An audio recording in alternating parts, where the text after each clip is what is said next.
Olá, queridos amigos! Estamos de volta para mais um episódio de Seed by Seed, Teologia do Corpo, uma sementinha de cada vez, a cada semana, trazendo um pouquinho mais desse tesouro escondido da igreja para vocês. Nós somos Ronaldo e Tatiana de Mello, da Arquidiocese de São Sebastião, do Rio de Janeiro. Trabalhamos aqui na Pastoral Familiar e somos amigos do Verbo, participando aqui com vocês nesse canal, na Web TV Sementes do Verbo, trazendo um pouquinho da teologia do corpo para a sua vida. Nós estamos nesse caminho, nesse percurso de entendermos e compreendermos melhor a teologia do corpo antes da gente começar nas catequeses propriamente ditas. E se você não conheceu a nossa primeira temporada, em que a gente trabalhou no ano passado todo o livro Amor e Responsabilidade, obra de Karol Wojtyla, que é o embrião da teologia do corpo, não perca, vai no canal, pesquisa na playlist Seed by Seed que você vai encontrar a temporada passada e os episódios já dessa temporada também. Nós hoje queremos trazer para você um princípio, vamos dizer assim, central e básico para que você possa entender a teologia do corpo. Existe ainda no mundo de hoje, e na verdade desde que o pecado entrou no mundo, muito tabu, digamos assim, com relação ao corpo humano. E se o corpo humano realmente merece ser estudado, se o corpo é bom ou mal, né? Será que só as coisas espirituais é que são boas e tudo aquilo que é material, corporal, carnal, são coisas ruins? Ainda existe muito isso. Só que a teologia do corpo vem para, vamos dizer assim, colocar uma pedra em cima desse assunto e para quem tinha dúvida, mostrar de uma vez por todas que o corpo humano é bom. Deus nos criou à sua imagem e semelhança e quis unir no ser humano o mundo material e o mundo espiritual. No relato do Gênesis, que nós vamos estudar a fundo quando a gente chegar no primeiro ciclo das catequeses de São João Paulo II, da teologia do corpo, nós vemos que Deus nos criou a sua imagem e semelhança. Ou seja, para sermos uma comunhão de amor com o nosso espírito, com a nossa alma, mas também com o nosso corpo. O corpo não é mau. O corpo é bom. O corpo não deveria me atrapalhar, mas pelo contrário, deveria ser um foguete que me desse impulso para chegar no meu destino último, que é Deus. Na teologia do corpo, Catequese 23, parágrafo 4. Vejam só como São João Paulo II colocou isso de uma forma fantástica. Pelo fato de o Verbo de Deus ter se feito carne, o corpo entrou, eu diria, pela porta principal na teologia. Então, se alguém ainda tinha alguma dúvida, o corpo é uma coisa tão simples, tão prosaica, não. O nosso espírito não está aprisionado dentro do nosso corpo. O nosso corpo é, ao contrário, uma janela para a qual a realidade divina se abre e através da qual a realidade divina quer chegar até nós. O nosso corpo tem valor. A nossa religião é a religião do corpo. Basta você pensar no mistério da encarnação, em que Cristo, o Verbo de Deus, se fez carne como nós, se fez carne e habitou no meio de nós, viveu numa família humana, sentiu fome, sede, frio, sono, chorou, enfim, viveu todas as vicissitudes da nossa matéria humana, do nosso corpo.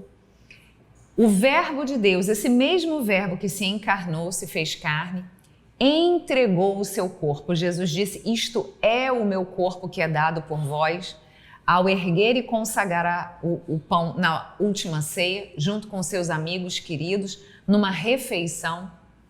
E também, depois, de forma cruenta, entregou esse corpo na cruz para nos salvar. O corpo de Cristo que redime o nosso corpo. Christopher West, um dos teólogos que a gente mencionou aqui, chega a dizer que a carne é o eixo da nossa salvação. E é bonito a gente ver como o corpo que cada um de nós é, a pessoa que cada um de nós é a mesma realidade que o Jesus se fez. Então hoje, a gente costuma fazer essa reflexão ao dizer assim: você já imaginou que Jesus se fez homem e tomou a forma de um corpo exatamente igual ao nosso? Com pele, unhas, cabelos, cores, tamanho, músculos, completamente igual a nós. E é um movimento que Jesus faz, que Deus faz, não para se rebaixar, mas um movimento de vir ao nosso encontro para nos elevar. E é curioso que Jesus diz, numa das passagens da Bíblia, que quando ele fosse elevado, ele atrairia muitos a ele. E quando ele foi elevado, foi o seu corpo que foi elevado. Foi ele próprio que se deixou elevar.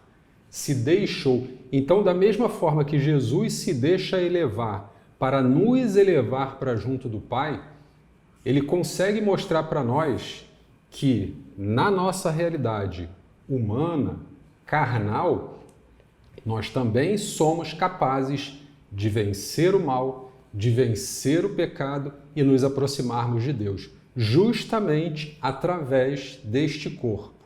Jesus foi um precursor. Jesus foi quem foi à frente e nos salvou para mostrar que, através da entrega total, através da vida, através do sacrifício, através do flagelo, e Jesus foi muito flagelado no seu caminho, na sua via crucis, mas foi justamente no flagelo do seu corpo que ele foi crucificado e nos salvou.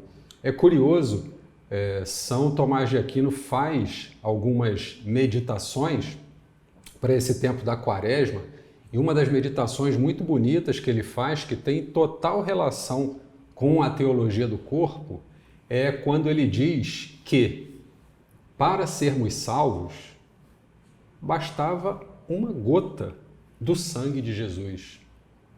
São Tomás traz essa reflexão para a gente e diz: uma gota do sangue de Jesus, do preciosíssimo sangue de Jesus, seria suficiente para nos salvar, para redimir os nossos pecados. Só que o preço que Jesus pagou foi um preço onde ele incluiu não só uma gota do seu sangue, mas todo o seu ser, todo o seu corpo. E por que isso? Porque Jesus fazia questão de sofrer? Não. São Tomás continua essa reflexão e nos mostra: para que nós pudéssemos ter o nosso corpo ressuscitado, livre do pecado, Jesus se submeteu exatamente ao mesmo. Ele não se fez homem, não se fez humano igual a nós. Então, para nos salvar da morte do pecado, ele tinha que morrer, e se ele dá só uma gota do seu sangue, ele não teria morrido. E morrer significa a sua natureza humana falece, desfalece, mas através da misericórdia de Deus e da glória de Jesus Cristo, nós conseguimos ressuscitar e sermos criaturas novas através do nosso corpo, através de nós mesmos na nossa materialidade. Então, quando o Papa São João Paulo II fala que a nossa religião é a religião do corpo, ele mostra que tudo aquilo que a gente é convidado a viver na nossa integridade e na nossa integralidade é nada mais, nada menos do que o reflexo do próprio Cristo que se entregou. Então, uma gota de sangue seria suficiente para salvar a cada um de nós nossos pecados? Seria. Mas o preço que Deus colocou para esse resgate foi a entrega de Jesus integral. E a gente é convidado a dar também e a doar a nossa integralidade do nosso ser, não só por nós, mas também por nós e pelo nosso irmão, sendo nós sofrendo, sendo nós querendo sofrer, querendo ajudar, querendo querendo nos colocar no lugar do outro, mas sempre nós integralmente enquanto pessoas. Então é um convite que o Papa faz para nós, para que a gente possa entender que o nosso corpo, a nossa materialidade, é um instrumento de salvação nossa e dos nossos irmãos. E é fundamental a gente entender e compreender também, e isso é uma mudança radical no nosso modo de nos enxergarmos e enxergarmos os outros. Eu não tenho um corpo. Eu sou um corpo. Então vejam só que diferença isso faz. A gente às vezes não tem noção. Na catequese 14, número 4, parágrafo 4, São João Paulo II diz isso em uma frase, ele diz: o corpo exprime a pessoa. O que significa isso? Eu não tenho um corpo, mas eu sou um corpo. A Tatiana só existe porque ela está aqui, ó. Eu só existo por causa do meu corpo. Os anjos, por exemplo, são puro espírito, não tem matéria. Os animais, as coisas, enfim, as pedras, as montanhas, são puramente matéria. Nós não. Nós somos essa junção perfeita da matéria com a alma infusa por Deus, soprada por Deus, esse sopro de vida que nos dá a vida, que nos vivifica. Eu sou o meu corpo. Que diferença isso faz? Muita diferença. São João Paulo II, na catequese número 19, versículo 4, parágrafo 4, ele diz assim: o corpo de fato, e só ele, é capaz de tornar visível o que é invisível, o espiritual e o divino. Foi criado para transferir para a realidade visível do mundo o mistério oculto desde a eternidade em Deus e assim ser sinal dele. Ou seja, o meu corpo é aquilo que torna visível o que é invisível em mim. O mistério de Deus que está guardado dentro da minha alma. E isso muda o nosso jeito, por quê? Imagine, por exemplo, eu tenho um livro, né? Eu tenho um livro. Se eu tenho um livro, se eu penso assim, se eu raciocino assim, se o livro é meu, ele é um objeto, ele está fora de mim. Não sou eu, mas é algo que eu tenho, é algo que me é anexo. Se eu tenho um livro, como qualquer objeto, isso significa que eu posso dispor desse objeto como eu bem quiser. Então, se eu quiser, eu posso pegar esse livro e eu posso jogar fora, eu posso tacar fogo, eu posso arrancar todas as folhas, eu posso dar para alguém, enfim, eu posso fazer o que eu quiser porque é um objeto, é algo que está fora de mim. Se você pensa assim sobre o seu corpo, se você pensa assim sobre o corpo dos outros, olha só como isso mexe com a forma como a gente lida com os nossos relacionamentos. Se o corpo do outro é um objeto, eu posso dispor da forma que eu quiser, como me der mais prazer. Se o meu corpo é uma coisa que está fora de mim, eu posso dispor do meu corpo como eu quiser. Vejam só que diferença faz quando eu entendo que não. Que, na verdade, tudo que eu faço ao meu corpo e ao corpo dos outros, na verdade, eu estou fazendo para a pessoa inteira. E quando eu entendo e enxergo o outro, ou a mim mesmo, como um objeto, e quando eu digo enxergar o outro e enxergar a mim mesmo como um objeto, é o fato de eu estar me olhando e enxergando o outro só na sua questão material, só na sua questão física, deixando de considerar todo o interior daquela pessoa, todos os seus sentimentos, os seus desejos, as suas fraquezas, mas a pessoa na sua integridade. Quando a gente faz isso, a gente acaba desconsiderando a própria obra da criação, que é o próprio Jesus. Nós somos imagem e semelhança de Deus a partir do momento que a gente vive esse amor. E se Jesus veio se fazer presente em nosso meio, através de um corpo, porque senão como que as pessoas se manifestariam a presença de Jesus? Ah, Jesus veio para nos salvar. Cadê Jesus? Que eu não estou vendo. Mas Jesus se fez, se dignou tornar-se igual a nós para nos elevar. Então, quando eu deixo de olhar para uma pessoa na sua dignidade, na sua integridade e integralidade de pessoa, eu deixo de considerar a própria figura de Jesus. Nós não somos todos irmãos? Se nós somos todos irmãos, é porque nós temos uma origem em comum. Nós temos o mesmo pai, nós temos a mesma mãe, nós temos a mesma origem criadora. E se eu considero a mim importante, mas considero o outro menos importante, eu desconsidero a criação. Eu desconsidero aquele que criou. Como se eu estivesse dizendo, ele criou a mim e a outra pessoa, mas a mim ele deu uma dignidade de pessoa e para o outro não, deu uma dignidade de um objeto que pode ser usado de qualquer maneira. E é importante a gente ver isso porque toda vez que você reduz a pessoa ou que você divide, só me interessa o corpo, não me interessa a alma, ou seja, a pessoa não me interessa, só o que me interessa é um pedaço.